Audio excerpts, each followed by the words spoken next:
universally available for everyone and is primarily composed by carbohydrates, for instance, starch. The second aim was to use animals with a high and a low fiber diets. And this is the question which is at the base of this aim is, does fiber have an impact on the carbohydrate oxidation rate of pigs? And this question was born from the fact that pigs are known to adjust their metabolic processes in response to data recomposition. So the feeding of high fiber diets to these pigs could lead to promotion of gastrointestinal function, the reduction of the risk of digestive disorders, and improving the health and welfare of these pigs. But also on the same level, it can influence the nutrient utilization and it can alter the dynamics of carbohydrate metabolism. The third aim of the study was to use alternative matrices, for instance, to compare the 13CO2 in the breath with alternative sources, which are saliva and blood. You can see here the collection of breath. It's supposed to be minimally invasive because it's collected in this way. So there is a mask on the nose of the animal and they don't like it. And even though I read about studies that try to train them, we try to train them, but it's not possible. It was not possible in our experience, and it's a really source of stress for them. While the non-invasive alternative is the saliva collection, because it can be less invasive of a breath sample because they like to chew on the swab, and it doesn't require any handling of the animals. And then we compare it with the invasive source, which is blood, of course. Coming to the experimental design shortly, the animals that we selected arrived in our experimental facility at 42 days of age, and they were housed together for 1 week in order to adapt to the environment. After that, they were divided into 2 groups of diets. You can see here on the right side, the high fiber with the red bucket. It's as a composition which is the same of the low fiber diet, for instance, but there is 3 different ingredients that make them different. So for the high fiber, we added 4.5% of lignocellulose from arbocell, and then 6.2% of sugar beet pulp, while for the low fiber, we had 14.5% of wheat starch. And I also reported the 13C enrichment of the various ingredients and also the total amount of the 2 diets. And as you can see, the 13C enrichment of the 2 diets is quite the same, not much difference. So after adapting the animals to the diet, after 3 days, they got the 100% ratio of the diet, and it's called the experimental day 1. After 18 days, they got a jugular catheter implantation for allowing frequent blood sampling. After 3 days of individual recovery, we put them in the metabolic cages and start with the complex 13C test. Here, an example. And for the whole period, we collected zootechnical parameters such as body weights, feed intake, water intake, energy intake, and refused feed, and fecal score for most of these days. I want to show you the problems we got at the beginning, because the experimental design was to feed the animals with 10% of the daily ratio 1 hour before the supplementation of complex. But the complex needed to be eaten within 15 minutes by the animals. So we tried to supplement a normal ration of complex, but it wasn't successful. Then we tried to addition the water to complex, and still it was quite not successful. We tried to smash them in a fine form, and then we tried to do all these solutions together. So smashed form plus water. But these were the results we got. So as you can see, most of the animals didn't like it. And this is the percentage of cornflakes eaten, and just 4 animals ate the whole ratio. So it couldn't work like this. And it was about the preference of the piglets, no matter the adaptation we were trying to do with them. So at the end, we supplemented 10% of daily feed plus the complex, which were 3 grams per kilo body weight. And then with the addition of water, we reached this consistency you see in the picture. And then we took samples from saliva to blood to breath, 2 basal samples before the administration of the test meal, and then hourly for 8 hours. And these are our samples. And how did we measure them? So we had red blood cells, full blood, and saliva, which needed the addition of lactic acid to release the CO2 from the matrix, while breath was directly used.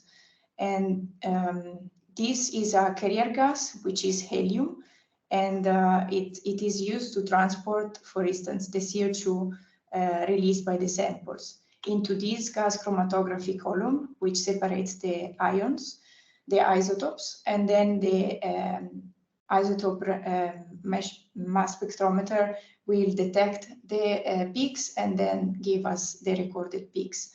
And we have then the 13 CO2 to 12 CO2 ratio. But our results will be expressed with this delta 13 CO2, because it's the 13C enrichment of our sample subtracted with the 13C enrichment of the basal samples in order to get rid of the background 13C of the animal. And then the mixed model of SAS was used for the analysis. Coming to the results, this is just an overview of the zootechnical results. And as you can see here on the left, we got no differences for all the 3 periods before the surgery. And you can see the periods here with the breath, the body weight curves. The first period is the housing adaptation when they were all together. The second period is when they were adapted to the 2 diets. Then we have the total experimental period before the surgery, which is happening at 70 days of age. After the surgery, the groups reacted in a different way. Probably the high fiber one were more stressed about the surgery because they had a lower average daily water intake, and then a higher refused feed intake in that day. For the body weights, we didn't have any difference between the groups until the day of the complex test. And for the fecal score as well, it was quite constant. And you can see the score from 1 to 5, which goes from liquid state of the feces to a solid state of the feces. And these are the results from breath and saliva compared together. We can see from the breath curves that the high fiber piglets were has an higher enrichment in 13C for most of the time points after the administration of cornflakes, starting from 2 hours after the supplementation until the end of the study. While saliva, we can see there is still a significant difference for 180 minutes and also 300 minutes, but not for the rest of the time points. For full blood, we still have a significant difference for 180 minutes and 480, but no other were found. And for red blood cells, the graph is completely different, and we don't have any statistical difference between the groups, but they seem to have the same pattern. So coming to a summary of the results, it's important to notice here the time for maximum enrichment, which is an average of 215 minutes. And it's like this for all the groups. And no matter the matrices that was used, the groups didn't differ from each other in the Tmax. And also for red blood cells, we didn't find any difference. Secondly, it's important to say that BREF appears to be the most sensitive and reliable sample medium.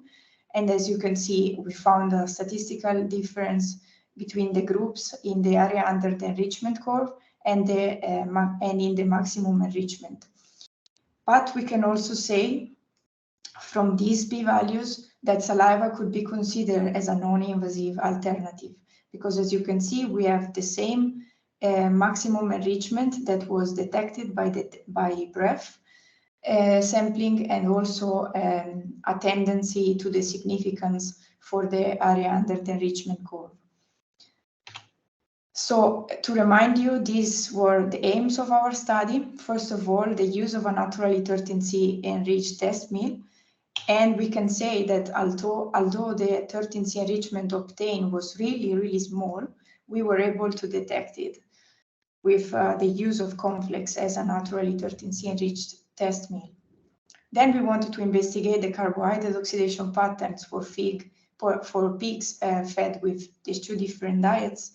And we found out a difference. For instance, the 13CO2 was higher for the high fiber piglets compared to the low fiber piglets. And the third aim was to compare the 13CO2 in BREF with alternative sources. And we can say that for our results, saliva could help in reducing sampling invasiveness, but for sure they need more investigation. As a conclusion, we have this higher 13CO2 enrichment in pigs fed the high fiber diet. So I give you my opinion because we are still trying to find a better response to it. So in my opinion, the fiber could alter the digestive transit through the gastrointestinal tract, but it's not about an enrichment, but mostly for a dilution, because the 12CO2, there is less 12CO2 dilution coming from the feed at the same Tmax, because as you remember, is a ratio between 13CO2 to 12CO2. So if the 12CO2 coming from the diet, it's higher, then the ratio would be lower. And it's not about an additional 13CO2, but an additional 12CO2.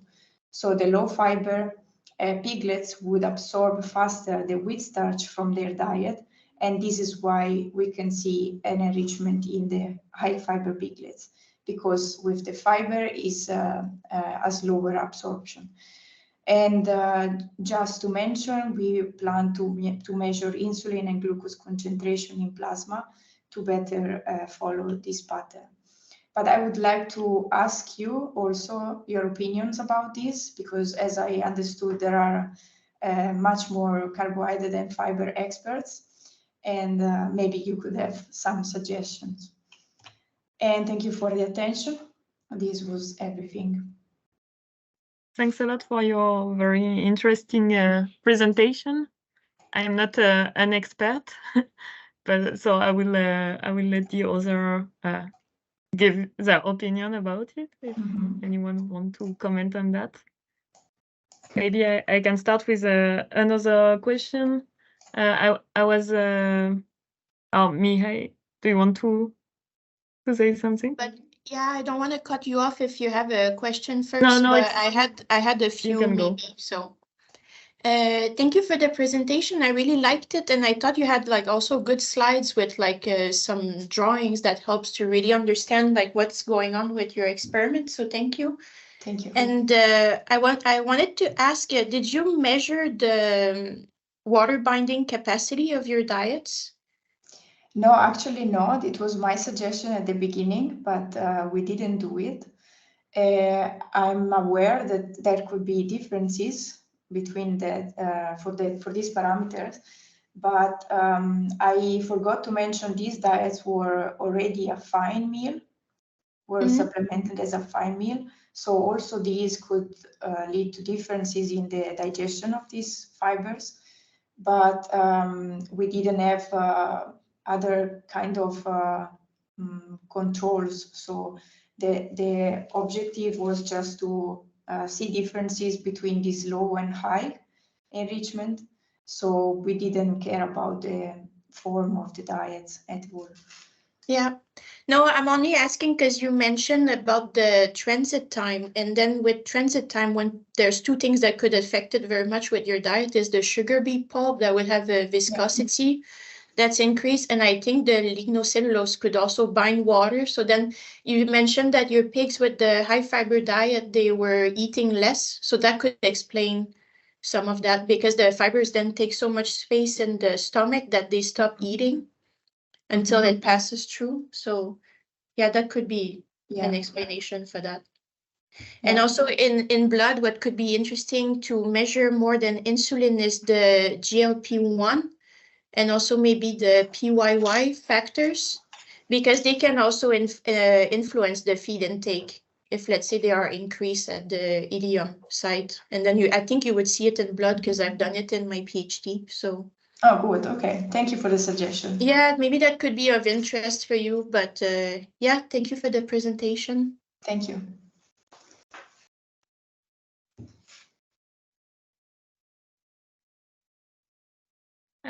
Yeah, my question was also about behavior. If you saw any differences in the behavior between the high and the low.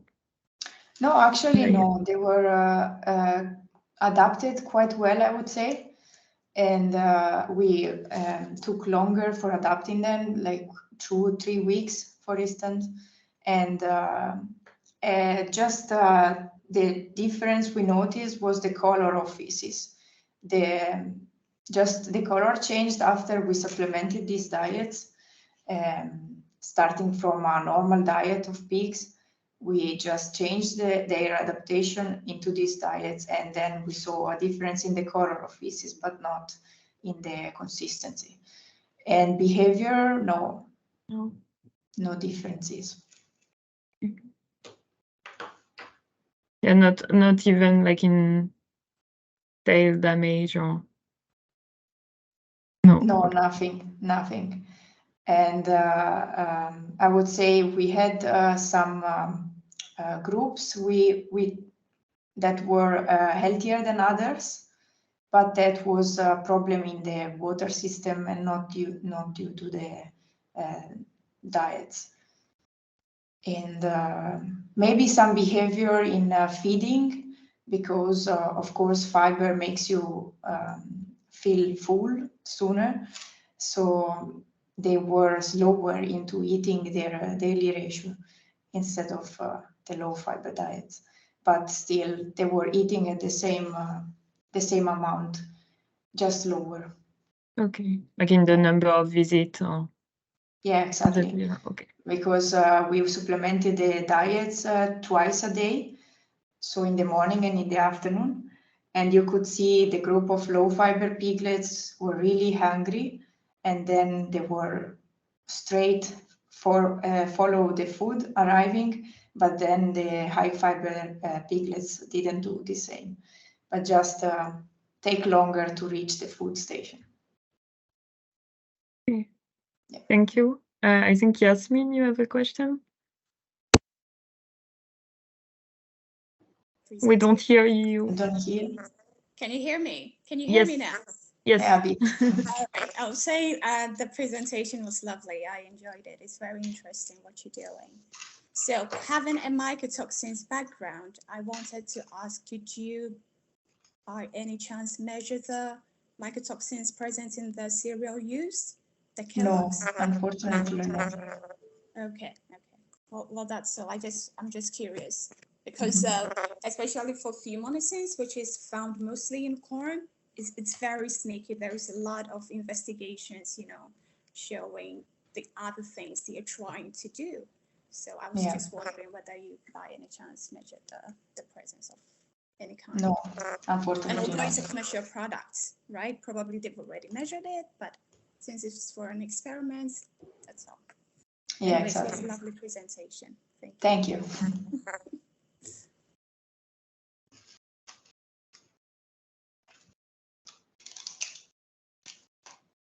Mihai? Yep. I'm just curious to know about the cornflakes and the isotope C13 in this cornflakes, and you assume it's in the starch, right? So then upon the starch oxidation, you have the production of CO2 and ATP. Do you know how much of this isotope, the C18, goes into the CO2 and how much goes into the ATP or other processes? Just trying to understand if when you look at the CO2 and the ratio between the isotopes, are you accounting for all of it in the CO2, or? We just assume that it's in the CO2, and no, we didn't. I think it's difficult to measure where it's going for sure. It would have been easier to have just the cornflakes as a source and not mixing it with the diets. But as I said, we couldn't adapt them to eat the whole cornflakes portion because it was just a preference. So many pigs were just playing with it and then leave it there, because they also didn't know that they were going to fast the whole day. Because then after the test, we were giving the other 90% of the diet, but they didn't know. So for sure, they were like, they will give us food later. We don't have to eat this because it's not our diet, kind of. So it's difficult in this way to understand which are the portions that produce this 13C in the breath.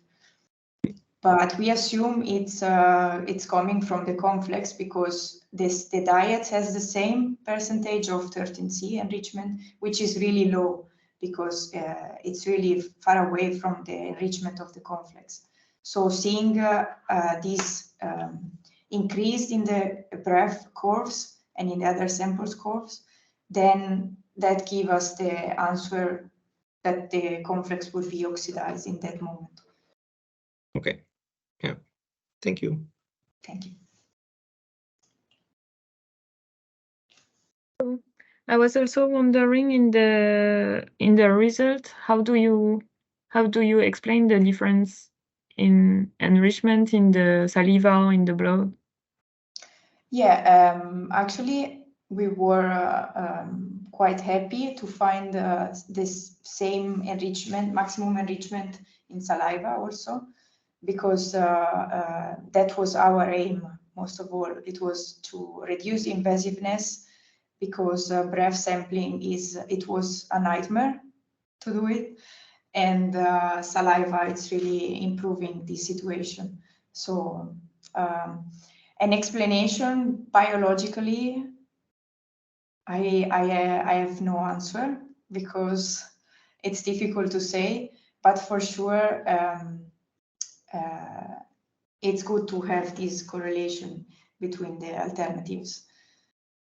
And as we find also the same enrichment for the blood sampling, which is not the gold standard because it's the breath. Having also the blood, it's also something in addition, which can be compared, and then it's always the same enrichment for the 3 matrices, and we were happy about that result. Thank you for your answer. Is there any other questions? Can I just quickly ask what was the time of this saliva collection after you fed the corn, the Kellogg's? So the sampling was 2 times before the supplementation. Okay, before. And then, as a puzzle sample. And then 1 hour, starting from 1 hour after the supplementation, then we proceed for 8 hours, always hourly. Did you have any issues when you were sampling saliva? Because I did the same in my PhD project, and I'm just curious, do you have any issues with the residues, like feed residues in the pig's mouth? Yeah, so I mentioned before that the cornflakes needed to be eaten within 15 minutes for this reason, because we wanted them to finish fast in order to rinse their mouth and then having this space between the first sampling time where the water would go away because they start to produce saliva again and there is no food residues. Yeah. The washing, was it with pure water or? Yeah, normal water. Okay. Yeah. Thank you.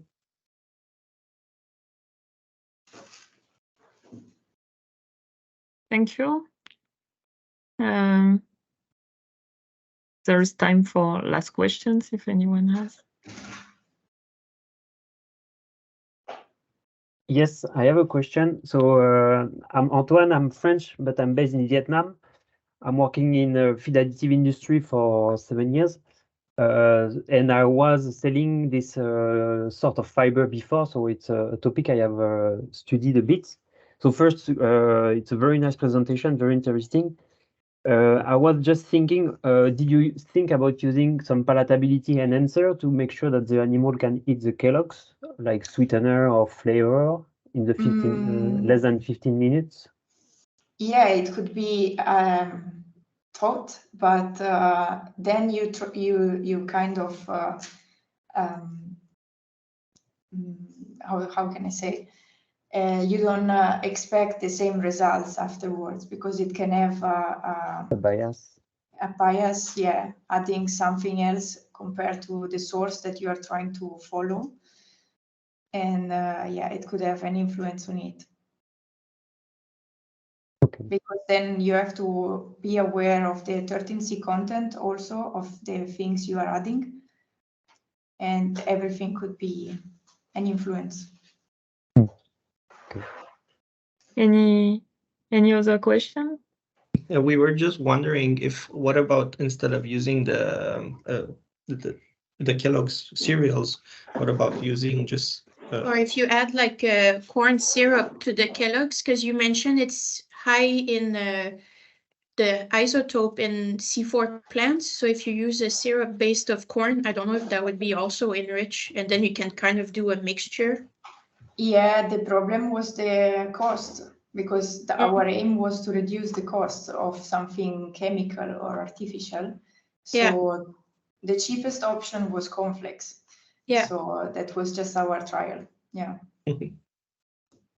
But we were satisfied because even with this really, really small enrichment, because it's not that the difference is that much, we were able to detect it anyway. So even cornflakes would make their own part. Yeah.